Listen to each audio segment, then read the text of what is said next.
नमस्कार, मैं मनीष स्वागत करता हूं आपको अपने इस यूट्यूब चैनल पे। दोस्तों, एक बहुत बड़ी न्यूज़ आपके लिए। आप जो एनटीपीसी का एग्ज़ाम हो, आरआरसी ग्रुप डी का एग्ज़ाम हो या मिनिस्ट्रियल आइसोलेटेड का एग्ज़ाम हो, जिसका प्रिपरेशन आप कर रहे हैं, उसके रिगार्डिंग एक बहुत बड़ा न्यूज़ आज आई है। ठीक है, हालांकि ये चीज़ें कल ही रिलीज हो गई थी, लेकिन मुझे लगा कि कल रात को कोई देखेगा नहीं, तो इसलिए मैं सोचा कि सुबह बना देते हैं इस पर वीडियो।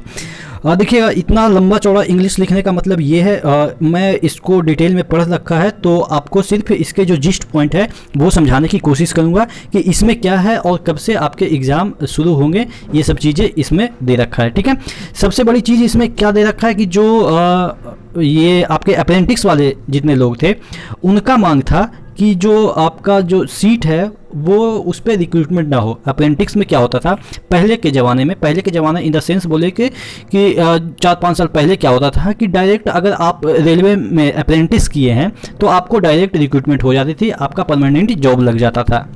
लेकिन ये आपके कॉन्स्टिट्यूशनल जो आपके चीज़ें हैं उसके अगेंस्ट आ गई। क्यों? क्योंकि अगर आप किसी भी बंदे को परमानेंट रख रहे हैं जॉब पे, तो रूल कहता है, हमारे कॉन्स्टिट्यूशन क्या कहता है कि उसको डायरेक्ट आप रिक्रूट नहीं कर सकते हैं, उसको कंपटीशन के थ्रू अंदर आना पड़ेगा। ये हमारा कॉन्स्टिट्यूशन कहता है।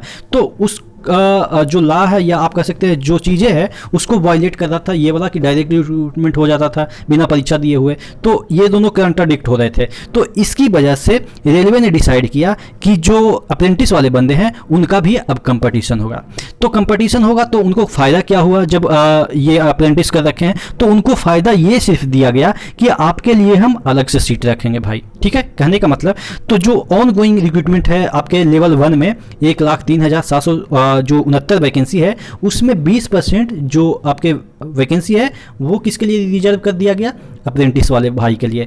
हालांकि अप्रेंटिस वाले भाई का मतलब ये नहीं कि वो कम पढ़े लिखे होते हैं, मतलब ये होता है कि वो अगर अप्रेंटिस करने जाते हैं तो उनका थोड़ा सा पढ़ाई लैक हो जाता है, जिसकी वजह से उनका कंपटीशन भी कम जाता है। ठीक है, मेरे ही बहुत सारे दोस्त जो कि NFR में ज्वाइन किए हैं, उनका तकरीबन 40 से 45 नंबर आया था, उतना ही में सिलेक्शन। 45 भी बहुत बोल दिए, 38 के अराउंड आया था, उनका सिलेक्शन हो गया था। तो इसका मतलब ये नहीं कि अगर आपका कंपटीशन लिया जा रहा है तो आपका सिलेक्शन नहीं होगा, पक्का सिलेक्शन होगा, ये है। ठीक है, ये मैं समझाया कि सिर्फ 20% अलग से आपके लिए वैकेंसी रख दी गई है।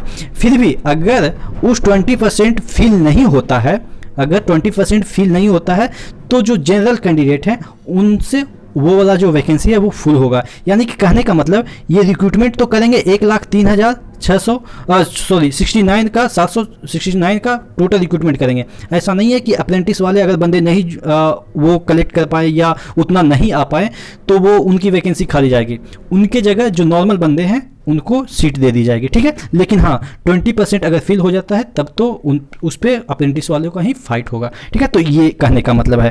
ठीक है, पहले क्या होता था, इसमें एक पॉइंट दे रखा है कि GM साहब के पास ये पावर होता है, यानी कि जनरल मैनेजर के पास पावर होता है कि वो डायरेक्ट रिक्रूटमेंट कर सकते थे।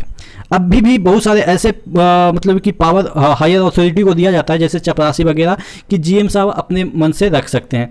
तो ये पहले होता था, अब कोई भी ऐसा जॉब नहीं है कि किसी के पास इतना अथॉरिटी है कि वो आपको जॉब दिला सके पक्का। मतलब कि इवन प्रधानमंत्री के पास भी ये अथॉरिटी नहीं है कि आपको कहेंगे कि ये आपको मैं जॉब दिला दूंगा। ठीक है, क्योंकि ये कॉन्स्टिट्यूशन के अगेंस्ट चला जाता है। यही सब पॉइंट इसमें लिखा है, जो कि मैं लाइन बाय लाइन नहीं पढ़ रहा हूँ, बस एक भाई की तरीके से समझा रहा हूँ, एक शुद्ध हिंदी में आपको समझा रहा हूँ कि क्या होता है। पहले अगर हम जिस कॉलेज में पढ़ते थे, इंजीनियरिंग कॉलेज में, वहाँ पे एक प्रोफेसर थे जो कि इंजीनियरिंग डिपार्टमेंट में शायद कहीं के हेड थे। ठीक है, PWD में हेड थे। तो वो बताते थे कि हमारे पास इतना अथॉरिटी है कि मैं 2-3 बंदे को परमानेंट जॉब दे सकता हूँ। ठीक है, उनके पास उस समय अथॉरिटी थी, लेकिन अब रूल चेंज हो गया है। यानी कि अब कितना बड़ा भी आप अधिकारी हैं, आप डायरेक्ट किसी को जॉब नहीं दे सकते हैं। अगर परमानेंट जॉब किसी को मिलेगी तो उसको एग्जामिनेशन फाइट करना ही पड़ेगा, कंपटीशन फाइट ही करना पड़ेगा। ठीक है, चाहे तो आप कितना भी बड़ा अधिकारी हो, राष्ट्रपति भी हो,